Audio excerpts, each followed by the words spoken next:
काळाच्या ओघामध्ये परिस्थिती अशी झाली आहे की ज्या माणसांना आपण खूप मोठं समजत असतो त्यांच्या जवळ गेल्यानंतर अनुभवातून ही अनुभूती मिळते की आपण त्यांना जेवढे मोठे समजतो तेवढे ते मोठी नाहीत, ती फार लहान आहे.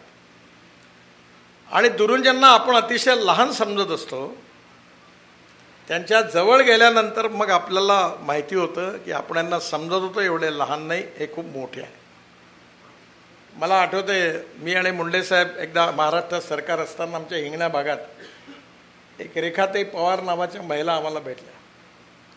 आता त्यावेळी त्या ज्या समाजाच्या होत्या त्यांच्यावर पोलिसने बऱ्याच कारवाई केली होती. त्यांचा हातभट्टीचा व्यवसाय होता. आता त्यामुळे ते सगळं त्यांचा धंदा बंद झाल्यामुळे त्या ह्याच्यात त्या कम्युनिटीमध्ये नाराजी होती पोलिसच्या विरुद्ध. म्हणून त्या रेखाताई पवारांशी माझा संबंध झाला आणि आल्यानंतर मग त्या पार्टीत आल्या आमच्या. आणि ज्यावेळी त्या पार्टीत आल्या ते एका जिल्हा परिषदेच्या निवडणुकीमध्ये मी ठरवलं की यांना आपण उभं करू. आणि मी अशी चूक सहसा करत नाही पण मी केली. मी त्यांना सांगून टाकलं की तुम्ही तुमचं तिकीट पक्का आहे, हे 5,000 रुपये घ्या आणि कामाला सुरुवात करा. आणि ज्यावेळी निवडणुकीचं हे सुरुवात झाली तेव्हा सगळ्या लोकांनी मला येऊन सांगितलं की यांची कम्युनिटी खूपच मायनॉरिटीत आहे आणि दुसरी मेजॉरिटीमध्ये आहे, या निवडून नाही येणार. तेव्हा त्या कम्युनिटीमध्येच जर आपण तिकीट दिलं तर निवडून येता येईल. त्यामुळे तुम्ही हे तिकीट बदलवा, अन्यथा तुम्ही म्हणत असाल तर निर्णय करा, आमच्या कोणाची काही हरकत नाही.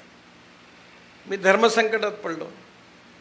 मी त्यांना बोलावलं, रेखाताई माझ्याकडनं चूक झाली, मी तुम्हाला सांगितलं पण आता सगळेजण असं म्हणतात आहेत की तुमच्यापेक्षा दुसरी कोणी महिला जी आहे ती निवडून येईल.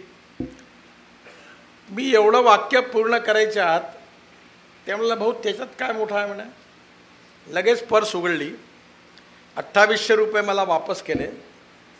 उरलेल्या 2200 रुपयाचा गाडीचा डिझेलचा हिशोब दिला आणि मला सांगितलं की तुम्ही ज्याला दिला तिकीट द्याल तिचं मी काम करीन.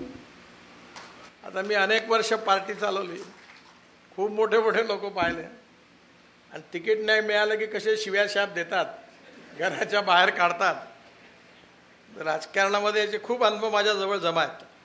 मोठे मोठे विद्वान समर्पित तिकीट नाही मिळालं की खूप शिव्या देतात.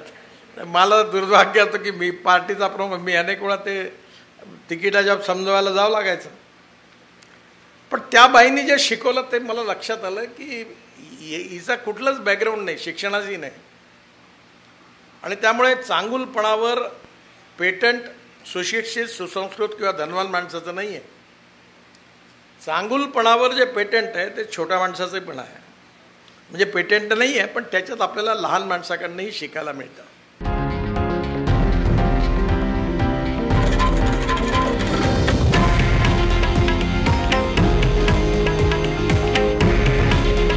हे आहे देशातील नंबर 1 न्यूज नेटवर्क आणि आपण पाहत आहात TV9 मराठी. काळजी तुमची, हित महाराष्ट्राचं.